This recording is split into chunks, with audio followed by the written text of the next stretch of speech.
What's up, world? Welcome to Maxwell 3000 Productions. I am Maxwell 3000.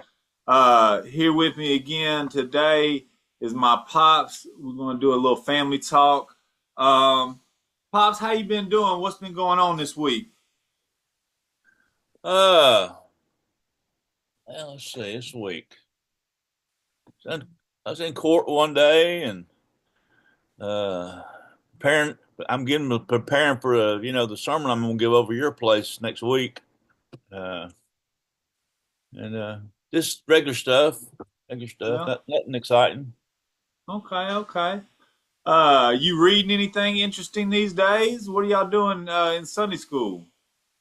Well, we finished up that history thing on Presbyterianism. We're not and so we're doing really just doing Advent devotionals during Advent, and we're starting the biblical book of Genesis in January.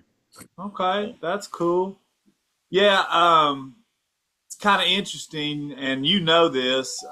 Advent is kind of the new year for the church, right? The beginning of the liturgical calendar, so to speak. Would that be correct? Correct. Yeah. So, um, maybe people know that, maybe people don't know that. I find that stuff kind of interesting, I guess. Um, well, what else? You said you had to go to court. I know you can't necessarily give a lot of info on that, but any insight or anything interesting you can share with us about that? Well, now we got a new client um, in Bradley County. I've got that homicide set to go in next year in Monroe County, and then we picked up a burglary theft case. Guy didn't have any record, so it looks like something ought to be able to work out. I'm hoping I can do a diversion with him to keep him off his record. But we'll kind of see what happens. TBI's got to do a background investigation on him, but cursively, it looks promising. Oh, that's good. Mhm. Well, let's just get right back into our conversation. We were kind of in your high school years, and you were really telling me about your senior year. Um, and I guess just like kind of has been happening when I looked at our last conversation and kind of thought about it a little bit more, I really learned a lot of insights that I didn't have before. And so that kind of just gave me more questions, I guess.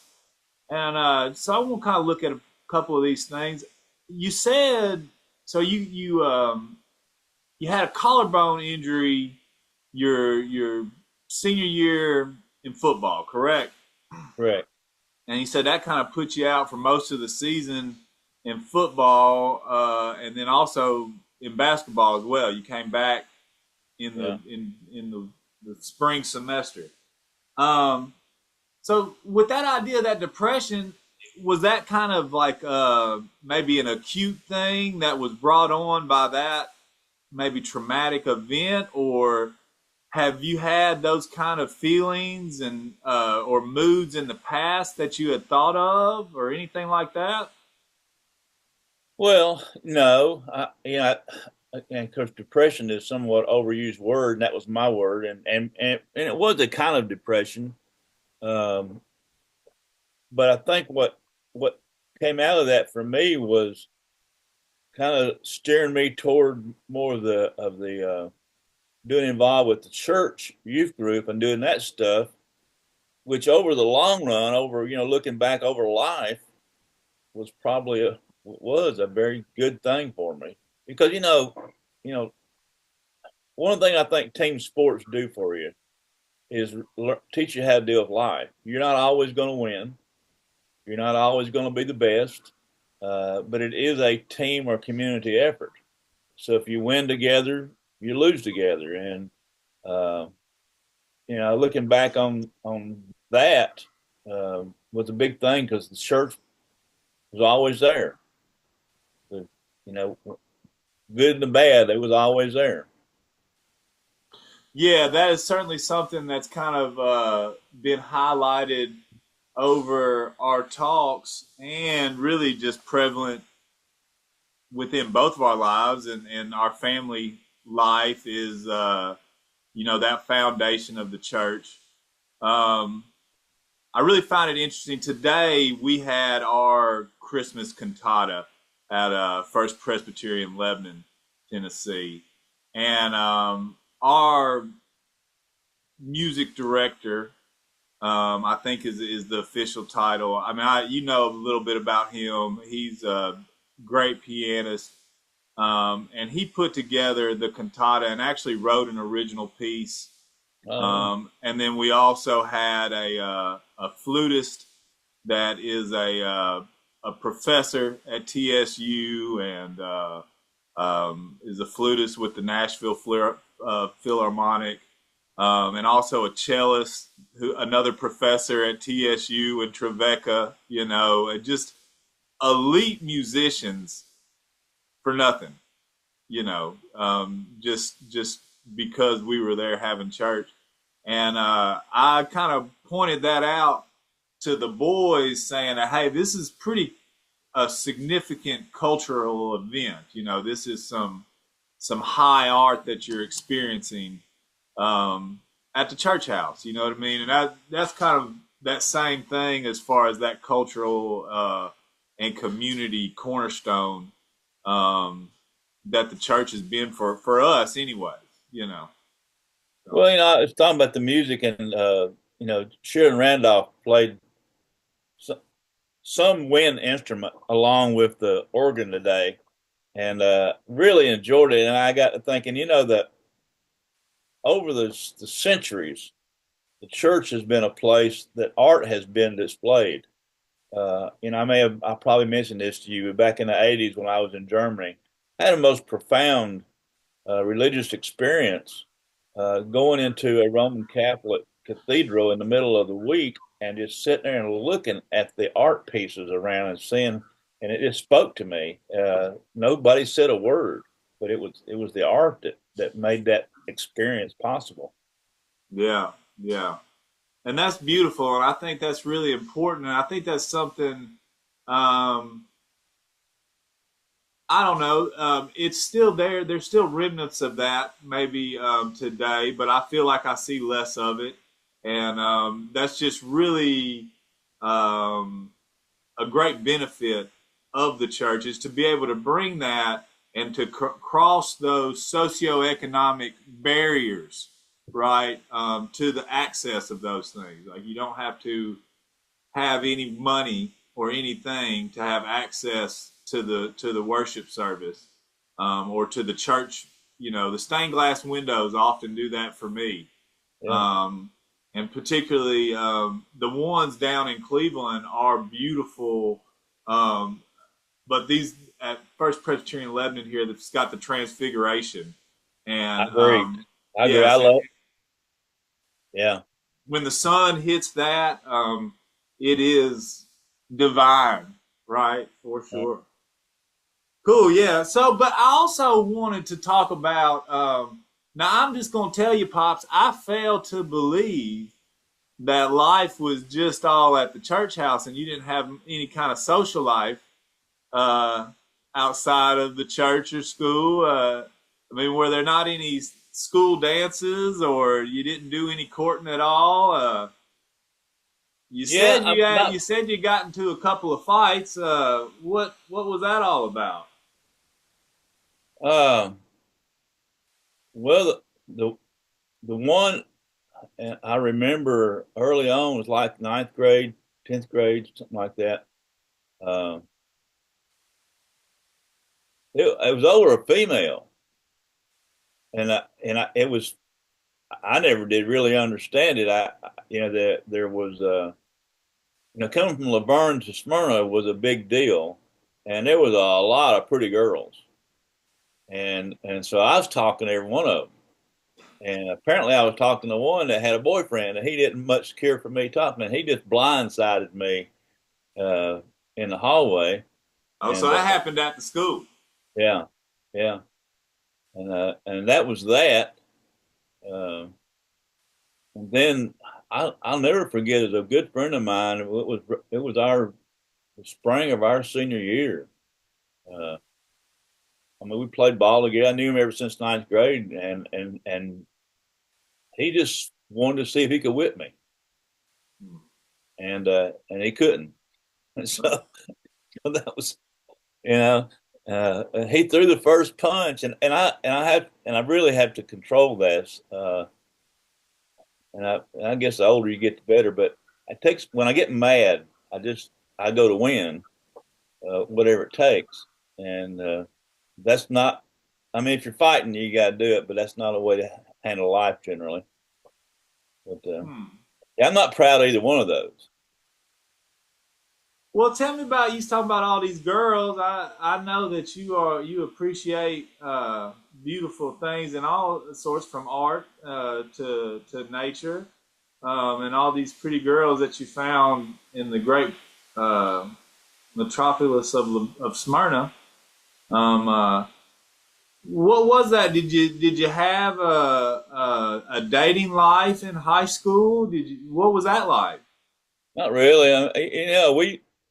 We didn't have money, and to do a date, you had to have a little money, and so not really.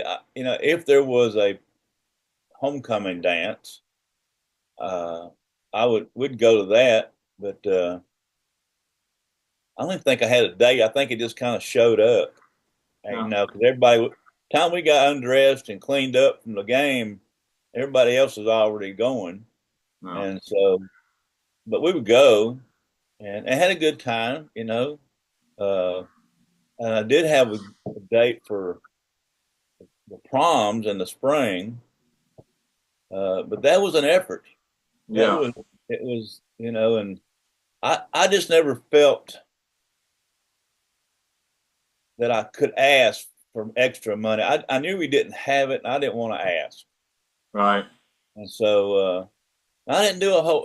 We would do something at church, or go on a trip to something at church. I would do that, but I don't consider that really date. I don't know if I ever told you this story, but we went to sing at some Nazarene church in Davidson County. I'll never forget this. It's so funny. We sang a number of probably 8 or 10 songs, and then we would sit down, and there was going to be a somewhat of a preaching service, and then we'd sing a song at the end, and it'd be over with. And so we sat down, and there was a pretty little girl from Antioch that went to our church, and I really had my eye on her, and she was real friendly to me. But so we sat down, and as we were listening to the guy speaking, I was kind of easing my hand over. I was going to hold hands with her. Well, I didn't realize, but the lady behind me got the spirit. Uh She got, and I thought she's yelling at me, huh. kind of scared me to death. I didn't realize later on she was not talking to me at all, but that was kind of funny. Um, The spirit might have been working on you either way. yeah, Hmm. she got to talking something, and anyway, uh, Hmm. Hmm. but no, not really. Didn't do a whole lot of dating. Now, in the summertime, I would do some stuff, but generally, when I turned 16, 17, 18, I worked with dad uh, on construction, so I had a little cash in the summer, but sort of try to save that for the rest of the year. So Yeah. we'd do things in the summer, but we didn't have a car, and I didn't want to ask dad for his car because I knew that was the only way he had to get to work. I got out there and messed that up. That wouldn't be good. So Okay. Okay. it really didn't. Well, that's going to be the next thing I was going to ask you, and you led right into it, is about your early working experience with Granddad. And when you did start, you said about 16. So what were you, about a junior or sophomore, in between Yeah, sophomore I and guess junior year? juniors. Yeah, maybe in sophomore, because you had to be 16 to get a work permit to Okay. work on a union job, and so 16. Well, 2 or 3 years there. I guess 3 years. Uh, every summer, I got a work permit, and I worked as a laborer, not as any skill or anything, and we just mainly poured concrete. What we did. Um, My buddy Wayne Blair worked a year with us, and I think it was probably our junior year. He got a work period. And Dad got him working. Um, Do you remember any of those jobs? So, and I asked because you know Nashville, it's booming now and really booming in the surrounding counties as well. But at that time in the 60s and 70s, Nashville had another kind of boom that went oh, it was, on it was during that booming. time, Yeah. right? Yeah.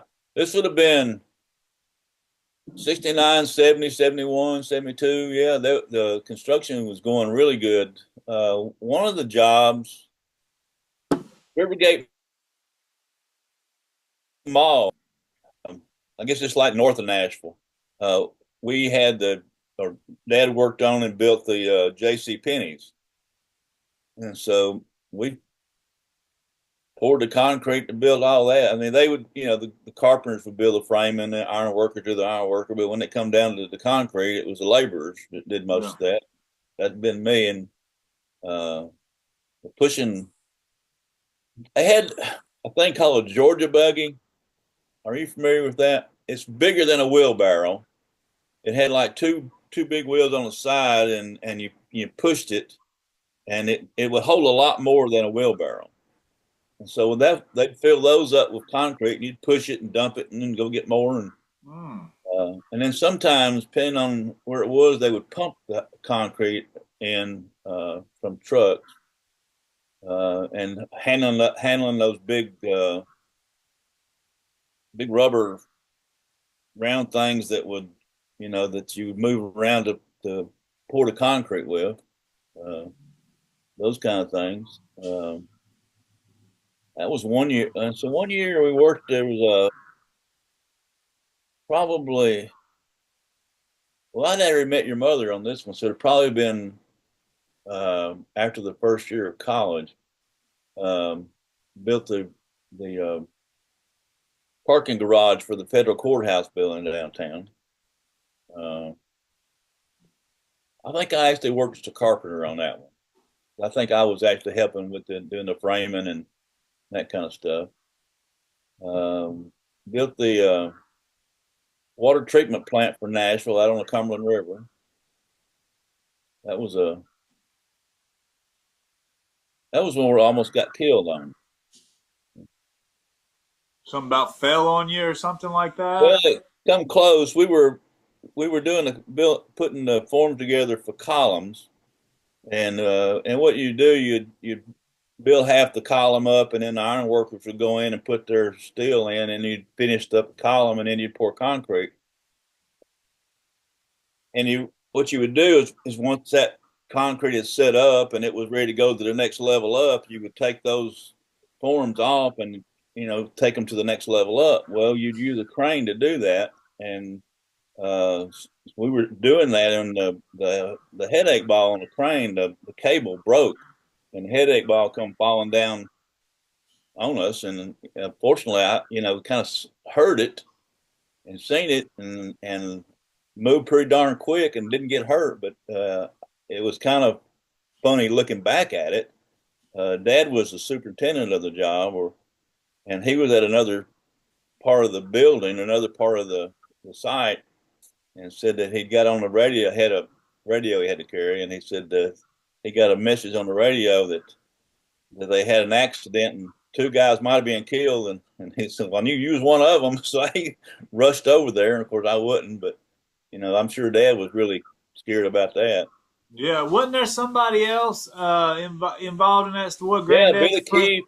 Billy Keefe, who lived down the road. I might have mentioned him already. Billy and I worked together.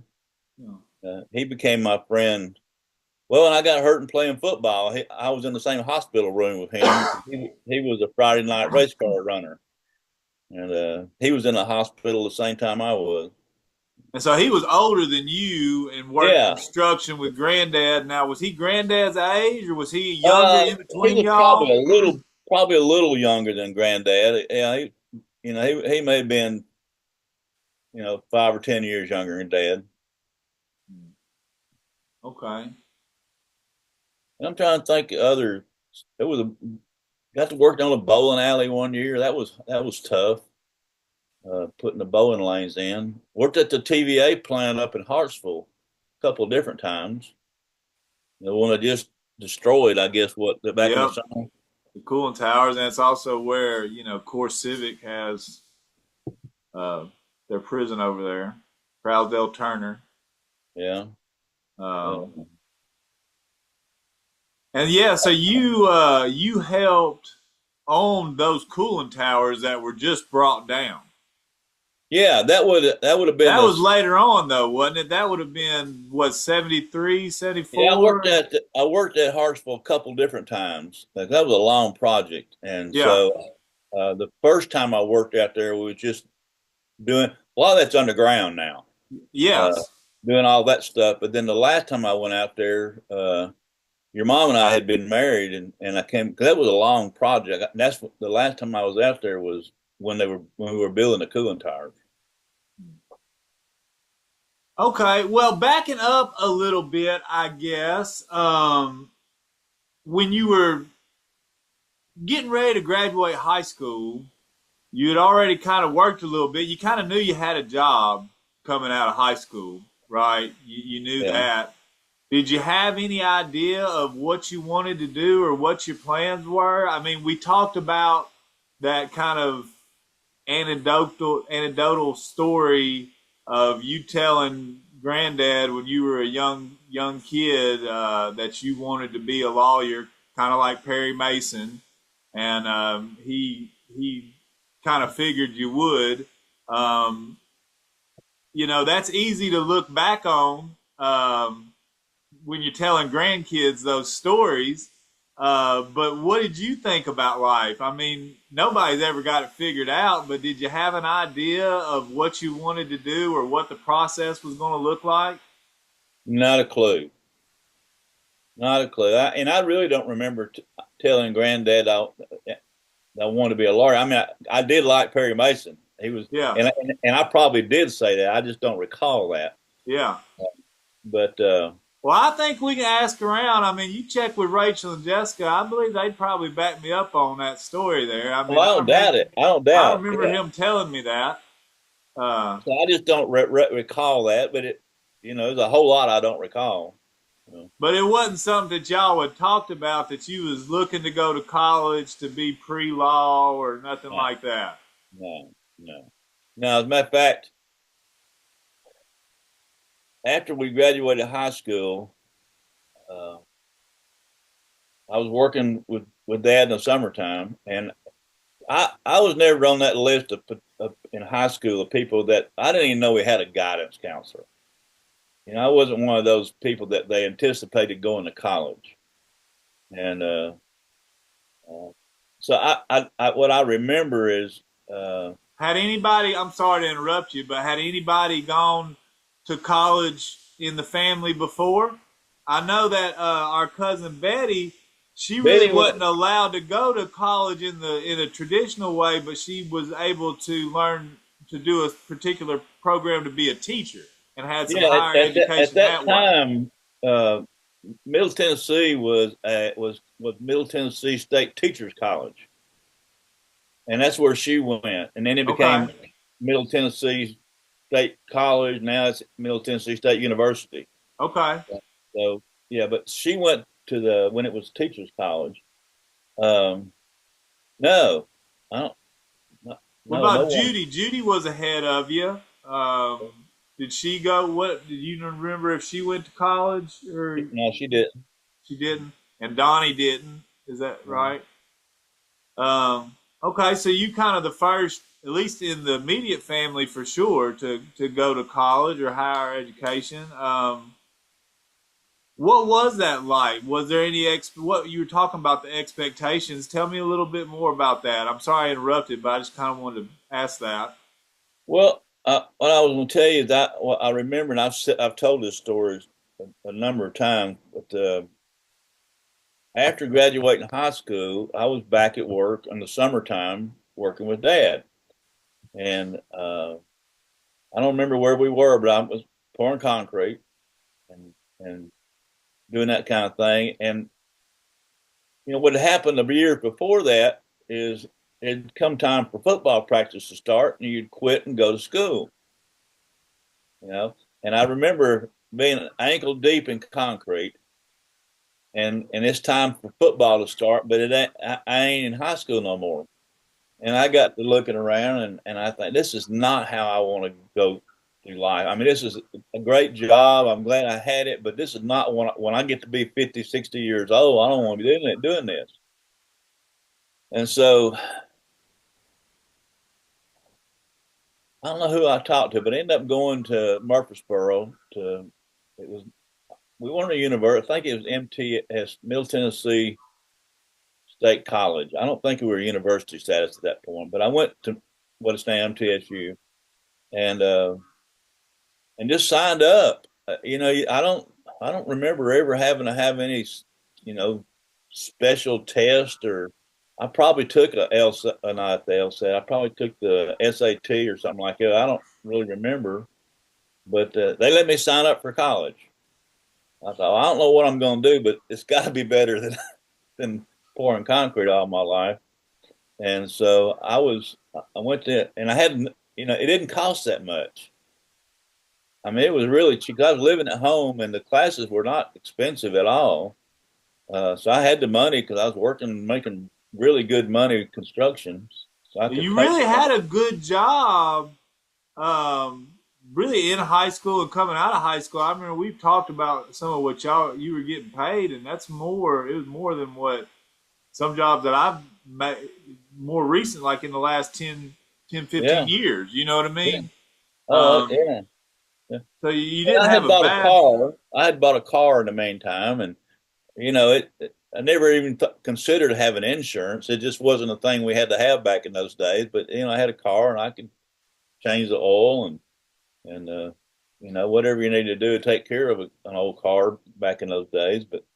Uh, but I signed up for college, so I couldn't work construction, and so my brother got me a part-time job at Tennessee Farmers Co-op, and I was going in the mornings, pretty much as a janitor for the gate factory. They made gates and other stuff, but that was what I remember. Mainly, they made gates, and I would make a few gates before I had to go to class. But they were really, I have to say, they were good to allow me to come in. They didn't have to have me do that. But I'd get up at like 5 o'clock in the morning and go work there for a couple of hours and then go to be in class at 9, and did that. It was okay, and I in the afternoons I'd play basketball at the gym there at college. And anyway, long story short, one of the assistant coaches for middles was looking for some guys to really be the team they put together to work on the offense for whoever the opposing team was going to be. To really be the guys to work out, for Starters. the starters. Yeah. And and I had in my mind I was pretty good, and because during the summer times I started playing pickup ball in Murfreesboro, and that really opened my game up. Rather than having to be so regimented in basketball, being on that street ball, which just opens your game up. And I was pretty good. I was really good for street. So I went and did that for that year at MTSU. Uh, I was probably 6'2" or 6'3". I think I may have grew a little bit after. I was probably 6'2". But for then days, I thought was a pretty good sized guy. On middle's team that year, there was one guy smaller than me, and he was a lot more athletic than I was. And so we had a guy who was a 7-footer who was not that good, but he was 7-footer, and we had some other guys that were 6'10", 6'11", that were good athletes, and I enjoyed it. Absolutely enjoyed it, banging with them, and just making them work, and I'd get out there and just run up and down the court and freelance, and uh, it was a lot of fun. I got to go on the JV team some and go play a little bit, like at Western Kentucky or Tech or somewhere. but after that year, I mean, it's a lot of work to be in that good a shape at MTSU.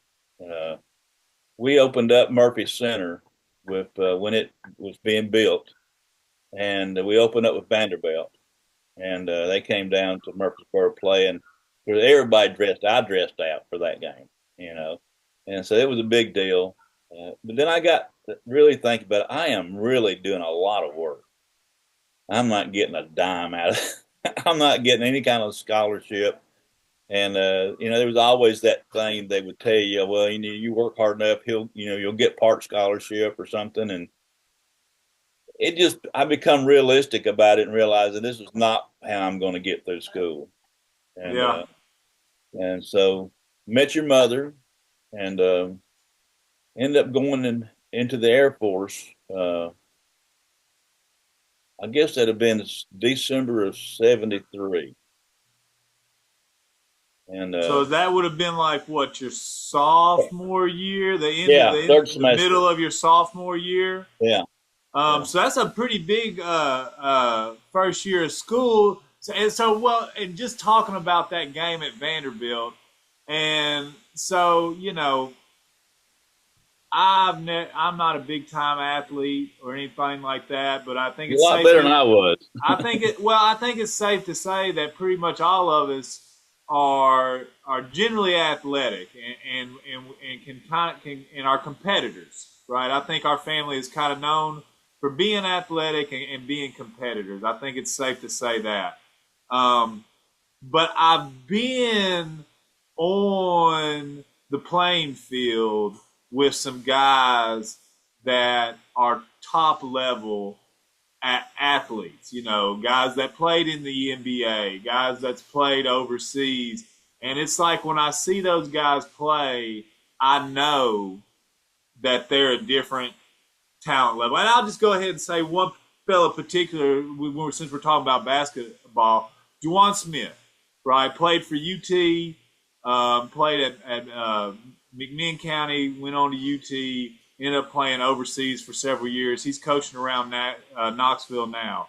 I remember playing with him at the Lee University courts and just knowing that he was just so much better than everybody else out there. You It's know an what I mean? awakening. Yeah, and I can just imagine being on the court with Vanderbilt, a team of those guys. You know what I Yeah, mean? Vanderbilt had a guy named Turner that played. He was like 7'4", and I'll never will forget. I'd never seen anybody that big before, and he was pretty athletic. I mean, I think he ended up playing European ball after that. I don't know if he ever made it to the NBA, but when we were warming up, he was at the middle of the court stretching or something, and I just walked over by him. I just want to be so I could look up to him. You know, he was Yeah. a foot taller than me. Yeah. That's a pretty cool experience, though. Yeah, Yeah. yeah. Okay. Well, so that first year, that's a lot that really happened to you, and just kind of want to maybe clarify some of it or get some more insight. What what did you declare as your major at that point? What was your goal in college? What was the end game, or it was just kind of we'll figure this out? Because you're Well, working, you're still working. Uncle Donnie got you a good job to go to school with. yeah. I think that's some more of that community support system, right? You know, there around Laverne, and you know, having a good kind of a plug in to a situation. That's Yeah, 'cause always that time brother was working for the co-op. right. Right, you had mentioned that. Yeah. So, what was your goal? What was your major? Well, you know, I want I probably I really don't remember, but I think probably business. I think that was one of those one over the world majors, and I didn't have a clue what I wanted to do. You know, Okay. you're taking your first 2 years in college, you're taking pretty much mandatory classes anyway. Yeah. Yeah.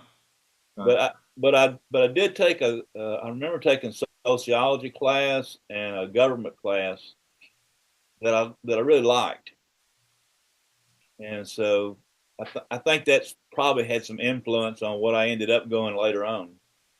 Okay. Okay, and you also said that you met my mother that first year at MTSU. Now, were y'all in the same class, or was she ahead of you? She was, 'Cause she's a couple of years older than you. I would yeah, assume she was she be a was couple of years ahead. probably a junior. She'd be 2 years older than me. Yeah.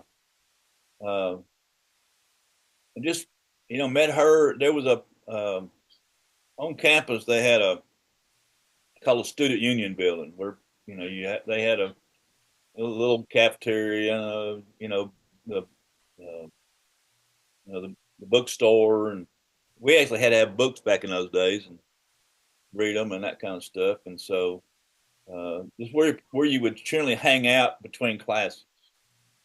And that's where I met her. I think I was playing cards with a bunch of vets. Got to be buddies with a couple of veterans, and that's kind of where we met, playing spades. Huh. Okay. So you started to, so in college, I guess, and maybe the summer before, maybe you started having a little bit more of a social life because you got somewhat of a steady income. Um, were your And a friends from high vehicle. and a Vehicle. vehicle? Yeah. Were your friends from high school still around town, or did a lot of times maybe some folks do enlist, some folks go to college different places, some folks are still around. Or did you just start hanging out with folks that you had met on campus? What was that like? Now, pretty much during the week, it was work, class, and basketball. That was pretty much. And then on weekends would be church, and the a lot of the folks that I knew from church were still pretty much my social life. Did y'all go out and do anything outside, like Yeah, I think that play was pool or? at that point. I went to see. I remember going to see the group Chicago in Nashville. Had a had a date with I don't I don't even remember which female it was, but had a date with somebody. We went to Chicago and then went to That's see. pretty cool. That's pretty cool right there. Yeah, it was. I enjoyed that. And then there was went to see Ike and Tina Turner review. That's pretty cool too. Yeah. Uh, saw Would you Kenny say you Rogers. started consuming more media at that time? Were you listening to more music, maybe because you had some disposable income, or listening to the radio more, being that you're All riding of that. around, hanging out? Did you have any idea where Nutbush, Tennessee was, and who Ike and Tina were, or what is your perception of that?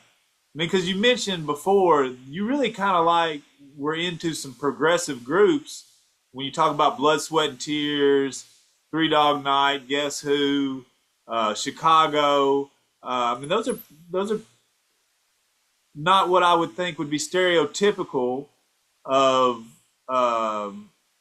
maybe someone in the South. Maybe it's a misconception of me of the time. What do you think about that?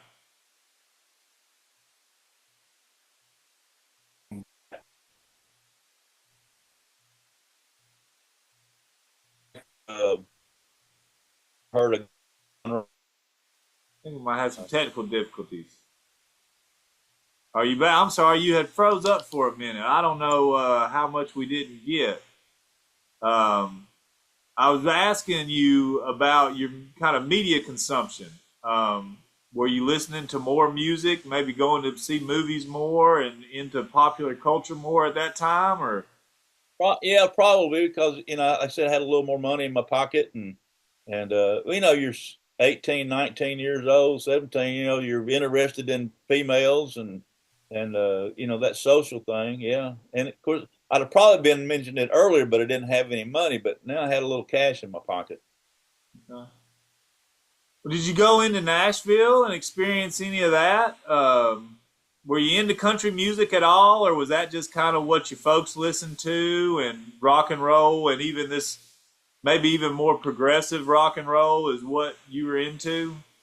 Yeah, and that didn't really get to Nashville a lot. I mean, I went to Nashville like I said, with these concerts, they were in Nashville. Uh, but as far as just going and hanging out in Nashville, not really. Uh, the place, a lot of the play like now. I know a Lower Broad in Nashville is a big, popular area now. But back when I grew up, that was a pretty dangerous place to be. You just, you know, I, Yeah, yeah, that's true too. Okay. Oh, well, so we've covered a whole lot. Um, when you decided to join the Air Force, well, okay, so meeting my mother, you said you were playing cards with some guys. Was that around campus? yeah, I was at the Student Union building there. It's kind of where you Okay. hung out between classes. Yeah. Okay. And what was that like? What was that meeting like? I don't know that I know that story, I guess. Well, I don't, and I say this because your mother may have a whole different view of this than I do, but I just remember thinking that she was really a good looking woman, a hot female, and just uh, uh, was just struck by her, and then it started talking, and then we just started seeing each other a bit. And, She involved in this spades game, or y'all had a mutual friend, or yeah, there would be 10 or 15 people in this little group that was there, and she was one of them. And uh, yeah, I'm sure she played. I don't necessarily remember who I was playing. That was just really, kind of a mutual friend group? yeah, yeah. Okay. Okay. Uh, I do remember she was a sociology major, and they had a project they were working on doing, and working with some of the lower income kids in the Murfreesboro city school system. And part of that project, she got me along with some of the other basketball players from middle to go wherever they were, and do some camps with some kids. I remember her doing that, and I was able to get some of the basketball players to help do that. Uh, Kind of some early on community organizing yeah, and well, she community was not service. me. Yeah, yeah. Yeah, I that's think interesting. I think one of the things that we hit off too was once we seen each other a time or two, I invited her to go to church with me, and so she went to church with me at Laverne First Baptist, you know, a few times, and that's kind of what I did. Yeah, well, that's cool. And so she finished up her degree at MTSU, and I know I thought she finished a master's program over there in social work, but I'm trying to figure out. Got in the Air Force. Um, she would have finished. When did that? Take me through that in between, I guess. Well, But I y'all enlisted started it. dating. Was that a Yeah, pretty quick courtship, or how did yeah. that happen? I guess. We probably seen each other a year and a half before we decided to get married, and then I enlisted in '73, and they had the that was with the Air Force, and they had what they call a delayed entry program. So I actually enlisted, and as soon as Christmas was over in the early '74, I went to basic training. Well, she finished and she graduated in the spring of '74, Okay. and then I came and I got through basic training in between duty stations. I came home. We got married. Okay. All We right. got married in the I think June 1st of '74, Okay. or somewhere around the first part of June. Okay. And went to uh, I guess first time she went with me was at Keesler Air Force Base in Biloxi, Mississippi. That's where I was. I was trained to be an air traffic controller. That's what I did in the Air Force. That was your training station. That was where you went to get trained for your job. Yeah. Right. Okay. That's cool. Well, look, I really want to get into that and that transition a lot deeper. So I think that's kind of a good place for us to stop for today. Is that all right with you? Yeah. All right, cool. Pops, I really appreciate it again. This is Family Talk with Maxwell 3000. This is Maxwell 3000 Productions. Peace and love.